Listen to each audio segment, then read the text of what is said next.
Is a dog responsible for Aaron Judge staying in New York? It's entirely possible. We're going to talk about it next on Locked On Yankees. You are Locked On Yankees, your daily New York Yankees podcast. Part of the Locked On Podcast Network, your team every day. Happy Thursday, Yankee fans. Welcome to Locked On Yankees, which is part of the Locked On Podcast Network, your team every day. I'm your host, Stacey If you're new to the show, I'm a baseball writer for the Locked On Network, and I've been hosting Locked On Yankees since 2018. It's been a really long time, and we've seen a lot of things happen in those 5 years. You can follow us at Locked On Yankees on Twitter, all one word, no lower cases, no underscores, nothing like that. Just easy peasy, Locked On Yankees, all one word. You can follow me at Stay Scotts. And I'd like to thank you for making Locked On Yankees your first listen every day. We're free and available on all platforms, including Apple, Odyssey, Spotify, and Stitcher. You can watch and subscribe to us on YouTube. Also, hit the thumbs up button to like our videos, hit the bell so you're notified, and please comment. I like reading your comments. And this episode is brought to you by FanDuel Sportsbook, the official sportsbook of Locked On. Make every moment more. Visit FanDuel.com/LockedOn today to get started.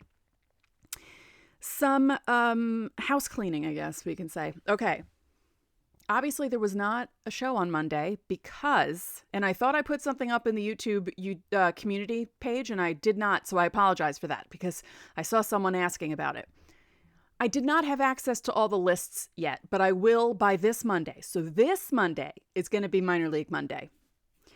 And yesterday we were having power issues here. New York, it was wet, it was rainy, and where I live, anything can cause the lights to flicker on and off. And I thought it was safer for me to not attempt to do this with all this stuff going on with power flickering. So a show today, Thursday, tomorrow, Friday, Saturday. Going to do another Saturday show like I did last weekend. I might even do a Sunday show because you know what? The weekend shows are actually very relaxing. And then Minors Monday, and we'll have a show on Tuesday to finish up the month.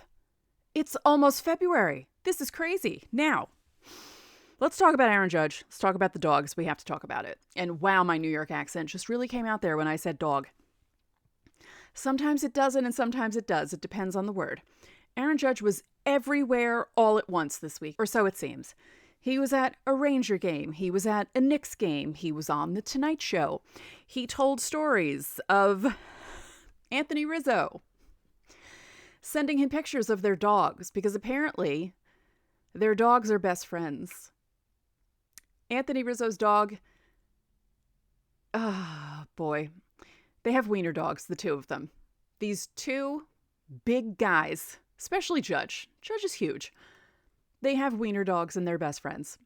Anthony Rizzo's dog is named Kevin, which I love because I have cats and they all have human names.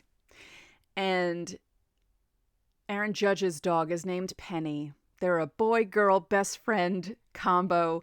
And Anthony Rizzo was sending Judge pictures pretty much every day. Do you want to break up this friendship? You don't want to break up this friendship. You don't want to leave this. And I joked about it after Judge signed. Why would he want to go anywhere else? Honestly, like forgetting the whole Rizzo-Judge bromance that people have called Jizzo. They've made their smush name Jizzo, which I do not approve of. Forgetting that. And no offense to San Francisco. San Francisco is a great city, from what I've heard. I still have not been there. That's a whole long story. I was supposed to go there. 30 years ago, actually, I was supposed to go there. It was supposed to be a family trip, and it got canceled. And I've never been there since. It's a lovely city. I've seen pictures of it. I've seen plenty of movies and TV shows that are based in San Francisco, and it seems very nice. But it's not New York. And I'm going to be one of those obnoxious New York people, okay? Yes, I was raised in the suburbs, but I was born in Manhattan. I lived in Manhattan in my 20s and my 30s, and I'm working my way back, and I will be there as an old person. I love New York. New York is the best. I don't care. I don't care what people say about other cities. New York is the best. You could do whatever you want in New York at any time of day without any issues, honestly. And who wants to leave that? Why would you leave that? And the point that I made before. He goes to the Rangers game. He goes to the Knicks game. He goes on the Tonight Show. You can't do that in San Francisco. Sure, you can attend a Warriors game. Cool. Maybe travel to San Jose to see the Sharks. Okay. It's not the same as going to MSG. It's just not. So after he signed, I said the same thing. Why would he go anywhere? Why would he go anywhere? This is the one time New Yorkers can be obnoxious about something. We can be obnoxious about New York. We have every right to be obnoxious about New York. There was no way he was leaving this. And I really don't think that, I don't know, I feel like Hal didn't need to add. Maybe he did need to add that extra year. But I feel like Judge really wanted to stay. He just wanted to know that he was wanted by the Yankees. And of course he was. The Yankees aren't that dumb. Sometimes they may be, but not when it comes to Aaron Judge. No. So go to Instagram. Go to the Yes Network Instagram. They put up a very funny picture. Like a fake Monument Park plaque of Kevin the dog. Because it was basically like, Kevin's the reason why Judge stayed. Judge couldn't let Penny lose her best friend. And Judge couldn't lose his best friend. Him and Rizzo, they're really tight. It's kind of adorable. I love it. And yeah, but again, it's just really funny seeing guys that big with teeny dogs. What is that? Someone explain that to me in the YouTube comments if you can. What's the appeal of having a small dog when you're a big dude? You know, I don't know. I just find it really odd. No offense. You know, not every big guy needs to have like a Rottweiler or a pit bull. It's just really funny that, I mean, Aaron Judge he's a really big guy. You know, 6'7", nearly 300 pounds, just big. And seeing him carrying around a wiener dog is just, yeah. So thank you, Kevin Rizzo. Love your name. Love your vibe. You're awesome. So in a moment, we're going to look at a game from 1998 because it came up in my Instagram feed. And I was thinking to myself, do I even remember this game? And no, I don't, because I was taking finals in college and I don't remember anything about this game. So we're going to look back at it when segment 2 begins. But first, the NFL playoffs are here, and we're really excited about our new sports betting partner for Locked On because they're the #1 sports book in America, FanDuel. And if you're new to FanDuel, that's even better. They have so many great features that make betting on sports fun and easy. New customers, join today to get started with $150 in free bets guaranteed when you place your first $5 bet. Just sign up at FanDuel.com/LockedOn. FanDuel has all your favorite bets from money line to point spreads to player props.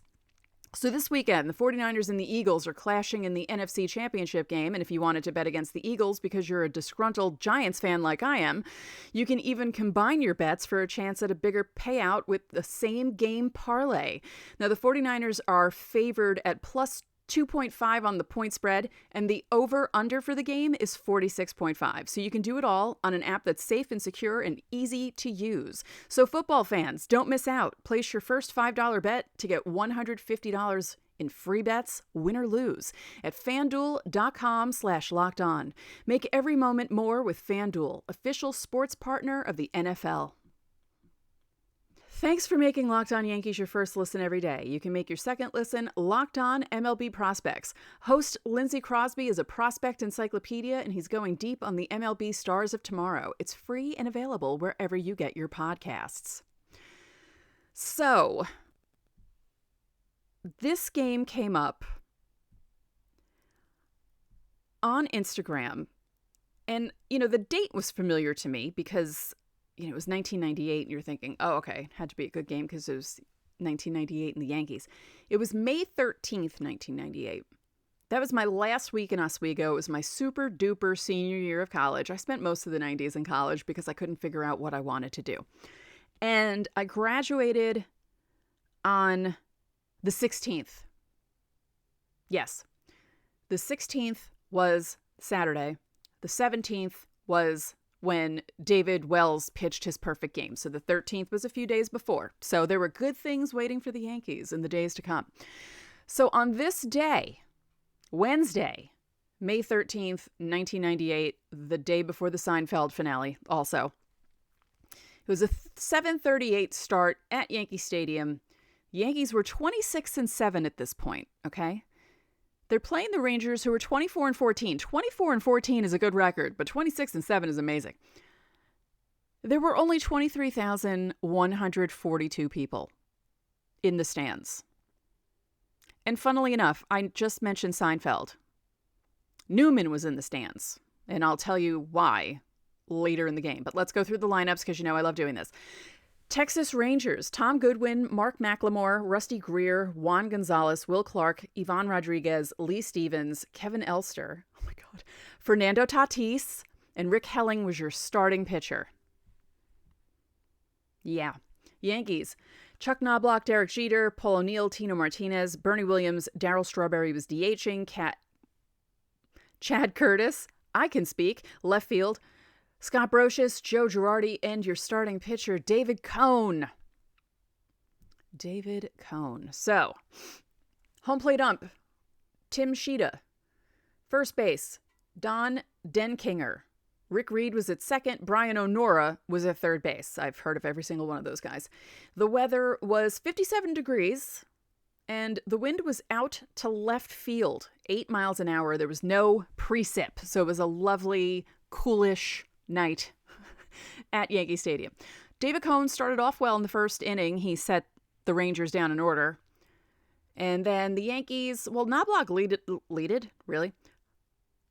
Knobloch led off for the Yankees on the sixth pitch he saw from Rick Helling with a double, but then Jeter hit a fly ball to deep left.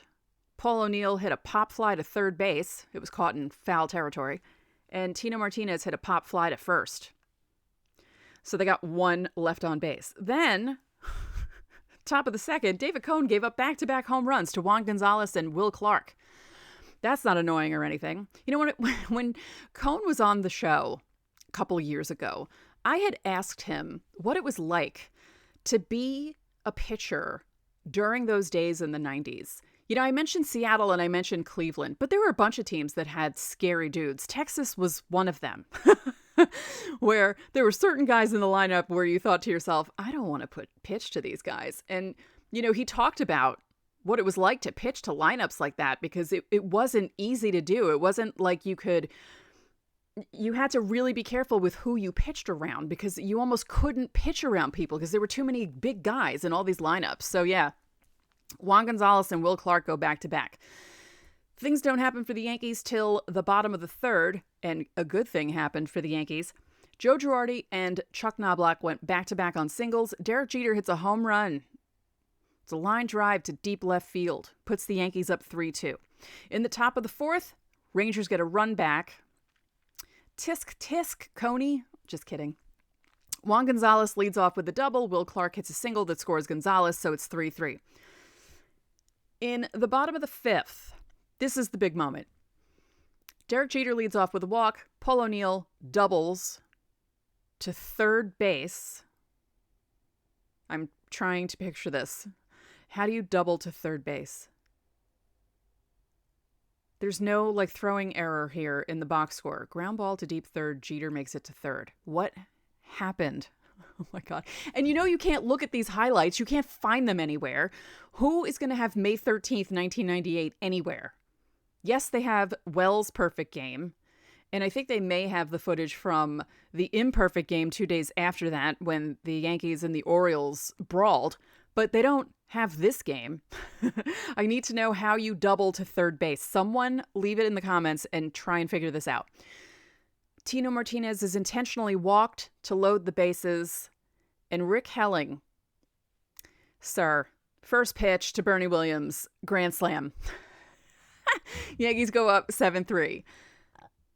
Wayne Knight is at the Yankee game, wearing a Yankee hat, wearing a Yankee bomber, cheering for them, holding food. And I think he said to the person next to him after Bernie hit the home run that he called it.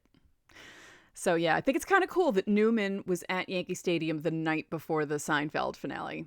That's pretty cool. Top of the 7th, the Rangers get 3 runs back. Now, it starts off against Cone. Ivan Rodriguez, or Pudge, let's call him Pudge, leads off with a home run on the first pitch that he sees from Cone. Solo shot. Yankees are still up 7-4. It's fine. But Jeff Nelson comes in to replace David Cone. He walks Kevin Elster. Then he gives up a double to Luis Alcia. Mike Stanton comes in to replace Jeff Nelson. Now he strikes out Mike Sims, who came in to pinch hit for Tom Goodwin. Strikes him out looking. But then Mark McLemore hits a single that scores Elster and Alcia. Makes it 7-6. So it gets a little sweaty for the Yankees. But bottom of the 8th, Scott Brocious walks, Joe Girardi hits a single, and then Chuck Knobloch hits an RBI single that scores Brocious, puts the Yankees up 8-6. That's how they won. Okay, what is going on here? I'm looking at the top of the 9th with the Rangers batting against Mo. Elster strikes out swinging. Alcia hits a double to first. What? What is happening? Mike Sims strikes out swinging. Mark McLemore hits a single, and then Rusty Greer grounds out to end the game. The Yankees win 8-6. Explain to me how doubles are hit to bases. I've been watching baseball for how long? I don't understand how that's possible. Someone please leave a comment in the YouTube comments because I don't understand. I don't understand. How is that happening? Anyway, so the Yankees win 8-6. I have no recollection of this game because I didn't watch it. I know I didn't because I was too busy with stuff in school, getting ready to graduate, and nothing about this game looked familiar to me. The next game looks very familiar to me because I was there. So in a moment, we're going back to opening day 2006. But first...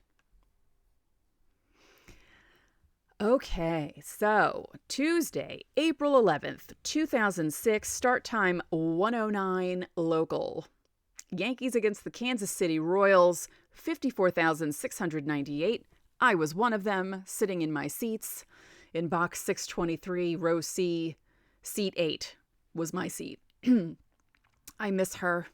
I do. I miss that seat so much. I saw so many good games from those seats. Ugh. Yeah, it's depressing to think about. It's depressing to think about how long ago that was now. That's almost 17 years. That's crazy. So, lineups. Let's go through Kansas City. Shane Costa, Mark Grutzelanek, Mike Sweeney, Reggie Sanders, Doug Mankiewicz, Emil Brown, Mark Teahan, I almost said Angel Baroa. Angel Baroa. I know Angel Baroa. I saw him play against the New York Boulders a few years back, which was really strange. John Buck. And your starting pitcher was Joe Mays. I remember most of those guys. For the Yankees, Johnny Damon, Derek Jeter, Gary Sheffield, Alex Rodriguez, Jason Giambi, Hideki Matsui, Jorge Posada, Robinson Cano, Bernie Williams. And the starting pitcher was Chin-Ming Wong. Every time I think of Houston basically derailing his career because he had to run the bases. Ugh. All right, home plate ump. Dan Iasonia, first base. Paul Emmel. Dale Scott was at second. Terry Kraft was at third. Again, all familiar umpire names. We all know them well. Start time weather 66. The wind was 5 out to left field. As I said, the starting time was 1:09. And I remember very clearly that year, 8 hours that day, but went to the game. So I worked 4 hours, 8 to 12, took the train, the D train from Rockefeller Center up to Yankee Stadium, and then came back after the game ended and worked from about 4:30 till 8:30 to get my 8 hours in because they would not let me have a full day off, even though the previous 7 opening days I had taken off. Yeah, I was not happy. I said to them, I'm not missing opening day. So this is what I'm going to do. They're like, you can do that. That's fine. As long as you get your 8 hours in. So I did. Anyway, Wong sets down the Royals 1-2-3 in the top of the first. The Yankees get the scoring done. That's right. It was Giambi.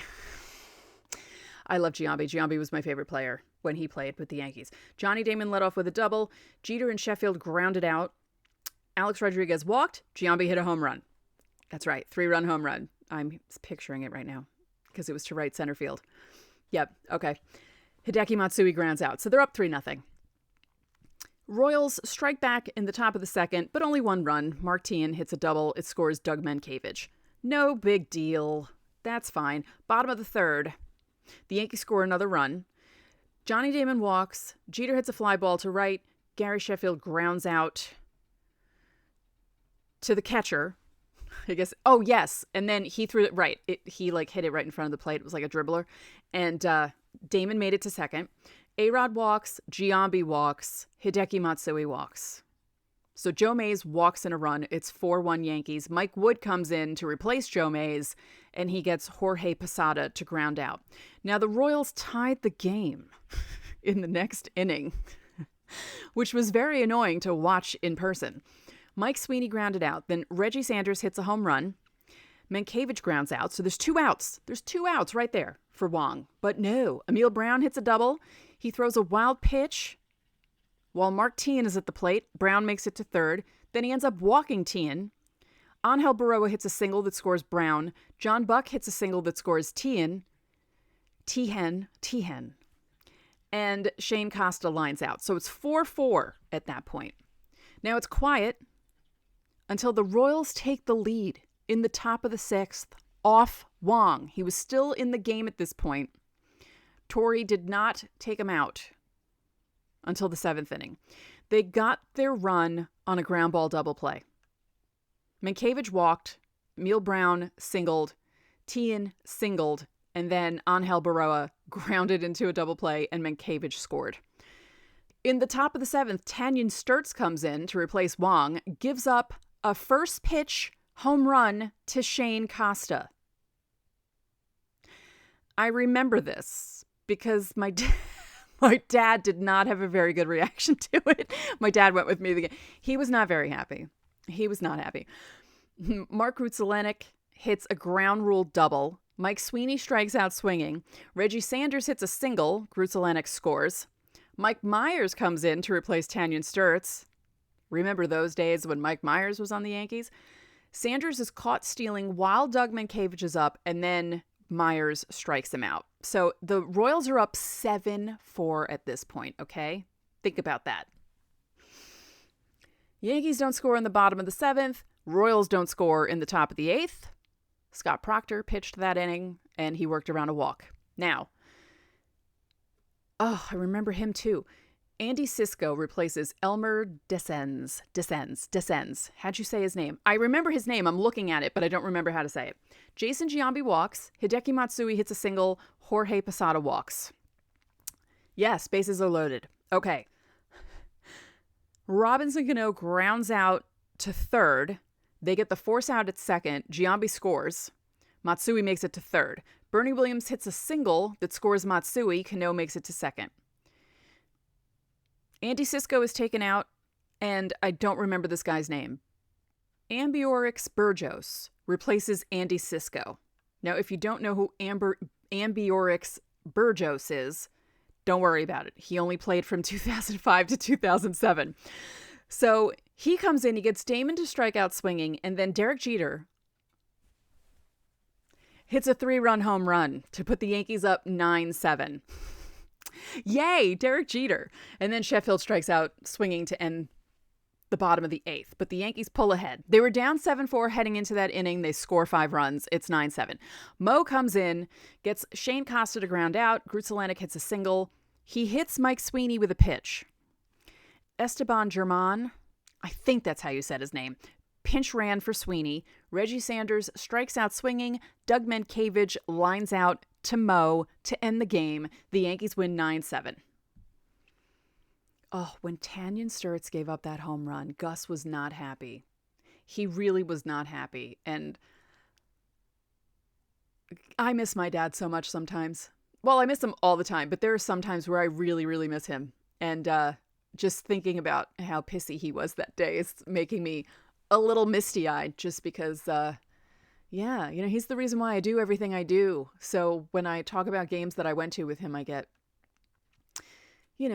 weepy in a way because, yeah, he brought me to my first 2 games 40 years ago this summer, which I will be talking about on the show. So you're warned. So to recap, Kevin Rizzo is a hero. Kevin Rizzo, the dog, the wiener dog. They should really give him like a superhero cape because he's a big reason why Aaron Judge stayed in New York. I'm just kidding. We know that's not the full reason why. He wasn't going anywhere, but it's a fun story to joke about, right? It's just fun to think that a little hot dog named Kevin was the reason why Aaron Judge stayed in New York. I'm so sorry. It's just funny to me.